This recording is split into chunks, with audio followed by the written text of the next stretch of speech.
Hello, y'all. This is Jennifer with Women Loving Jesus, and today we're with Proverbs 3:13.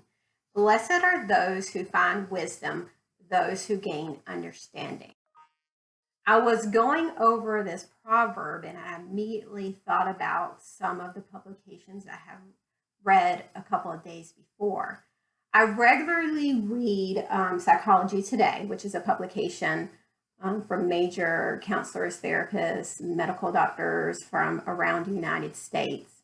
And I also tend to look at a lot of research that is done in psychology field because not only am I a counselor and it can be useful, but I also like to see what kind of information they are coming up with and studies that are being replicated out there.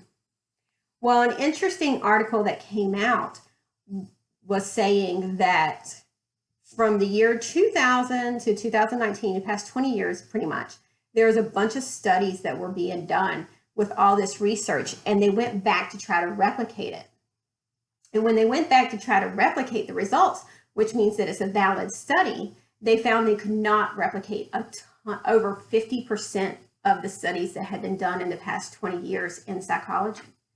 And not only that, is what they were finding is there was a natural bias in some of these studies. For example, if some of the studies were trying to make sure that you like dogs, they would tell the participants ahead of time, we're looking for people who like dogs, which can create a natural bias because then people might use the people-pleasing skills instead of coming up with their natural opinion.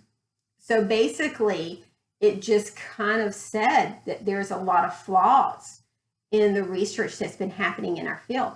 Now, I'm not down with complete psychology completely. I do think there's some benefits, and God has used some of these benefits to help others.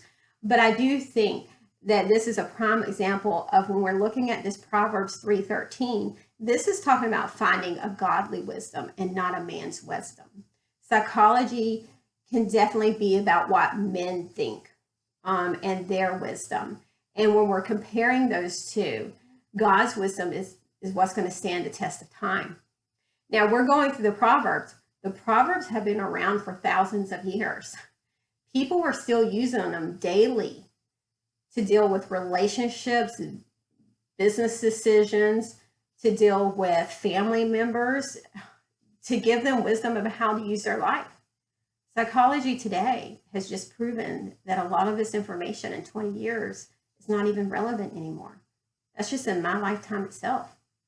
So I pray that you will begin to understand that godly wisdom is what we seek after, and then allow God to use people to guide you in that godly wisdom that He has chosen. So I pray that the Holy Spirit took these scriptures today and will help guide you. Thank you for listening.